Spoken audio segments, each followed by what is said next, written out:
Stay African and feel the rhythm. Beautiful cultures, savannas and highlands. Stay African and feel the breeze coming from far away. Take us through space.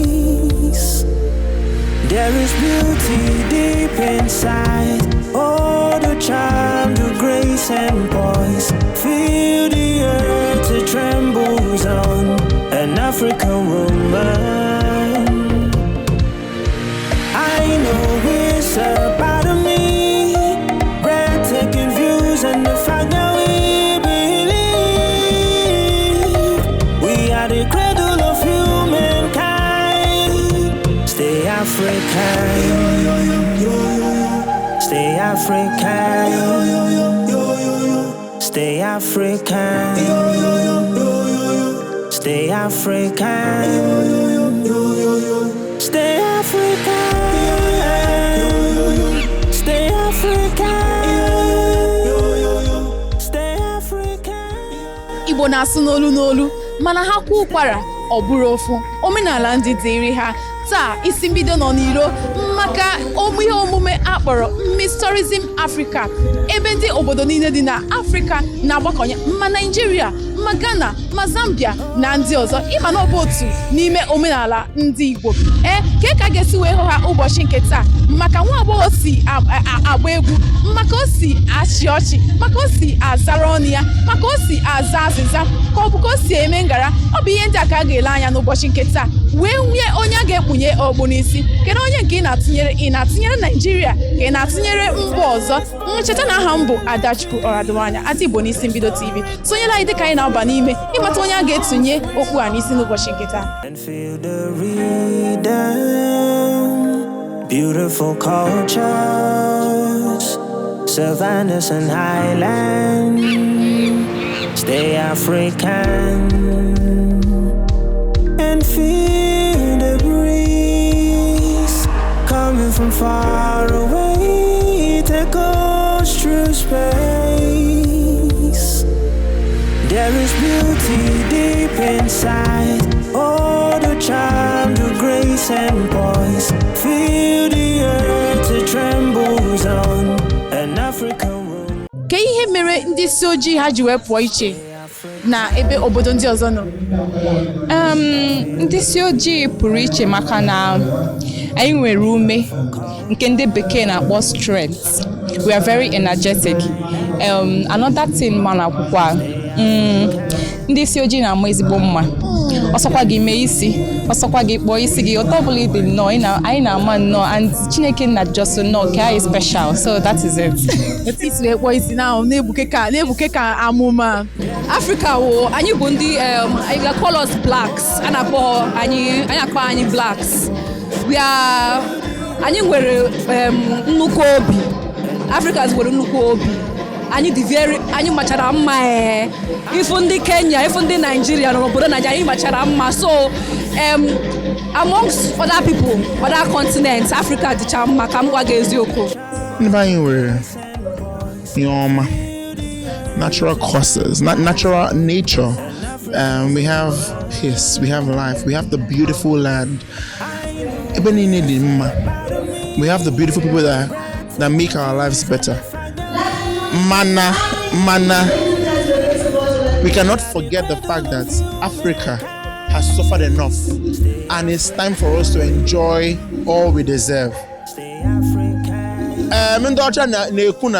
Africa is very ghetto, these things. Africa is rich in culture, values, costume, land, rich. We have so much to offer.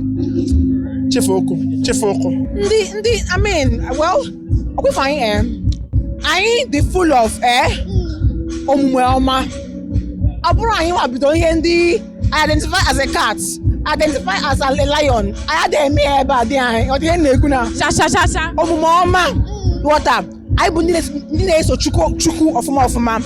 I'm with talents, with creativity. I am maka. If you go black, na happen. Just I'm talking too much. I'm no mola poko. That's the Okpolo again. We are like God's special foods. Africans, come on. Anyị na-agbasi mbọ ike, anyị mara mma, anyị toro ogo. Ifu ụmụ nwaanyị anyị ha bụ elewu ka egbu ewu. Ifu ụmụ nwoke anyị ahụ dị mkpa, ifu ogologo imi ya. Isi mkpụrụ gaba. Omenala anyị kekwala maka nri anyị. Omenala bụ ihe dị iche, ihe dị ụtọ mba niile na-eme. And ịbịa n'obodo Afrịka, ọtụtụ omenala dị iche iche ka ị ga-ahụ ịhụcha isi ịhụbela. Cause maka ị na-aga onye ọbụla nwere nke ya, and ha niile dị iche, dị ụtọ n'anya. Nri anyị makwara mma, esi ebe anyị na-enyeju afọ. Irie ya onye gị ihe n'ahụ, ọwụ ihe a na-akpọ pizza. Ihe gịnị bụ pizza? Irie ofe egusi, irie ọgbọnọ, irie ọ karịrị akarị nne. Azụ mkpụrụ gaba. Stay African and feel the rhythm. Beautiful cultures, savannas and highlands. Stay African and feel the breeze coming from far away. Kedu akụrụngwa ha kwesịrị inwe tupu ndị na-ekpe ikpe asị na onye a bụ ihe tozuru etozu? Okay, a na-elekwe ọ bụrụ sọ mma ka a na-ele, agwa sokwa ya, ọtụtụ ihe ndị ọzọ, otu isi ekwu, otu esi zụọ gị, ịma onye niile ihe eji zụọ anyị dị iche n'iche. Ndị oyibo na-asị background ị na-anwata. So but otu isi akpa agwa bụcha ihe ndị a, otu isi egosipụta onwe gị na-eme gị dị iche site ebe ndị ọzọ nọ bụ nke mbụ. Otu ihe mma ha ga-ele anya bụ nkwupụ okwu nke ndị bekee na-akpọ self-confidence. Mana because otu ọbụla isi maa mma, otu ọbụla ataya gị ma kọstum gị dị mma, ọ bụrụ na ị mara ka isi ebu onwe gị, ihe ndị bekee na-akpọ self-carriage, ọ bụrụ ihe ọwụ. So that is the most important thing. Otu mmadụ si ekwu okwu, ịmakwa ihe nọ gị n'ụbụrụ, ịghọta. So that is one of the most important things ha ga-ele anya n'abalị a. Onye a ga-ebu iko n'abalị a bụ mwa na-root for Nigeria because abụ m onye Nigeria.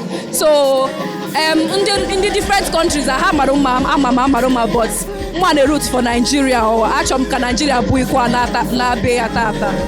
Onye a ga-enyere okpu n'isi my dear, onye ahụ kwesịkwara ịbụ onye nwe, they can go speak nonsense. Onye nwere akọ na uche. Only very intelligent, the very smart, very good courage, the very, very confident, believe all in herself. Because mama and you know, my dear, you're still pretty, but yeah.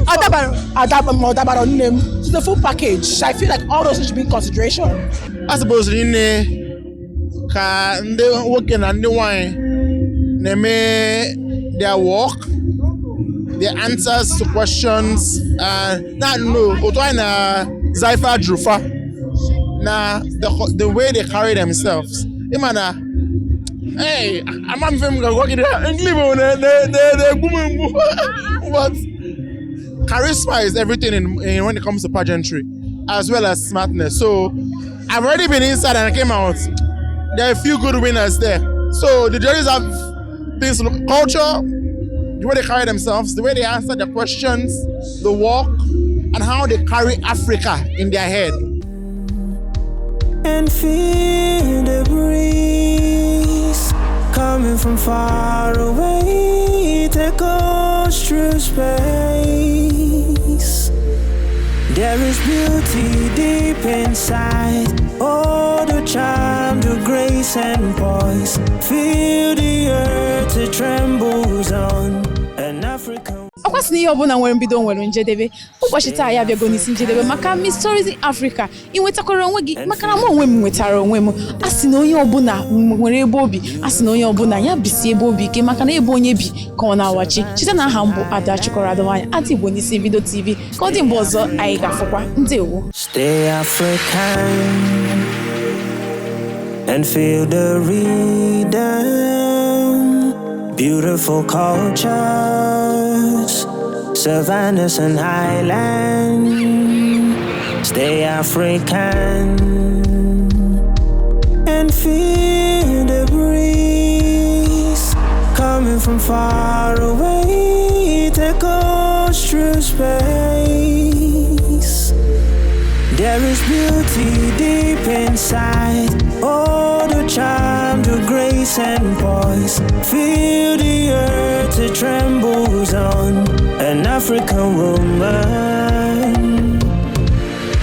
I know it's a part of me.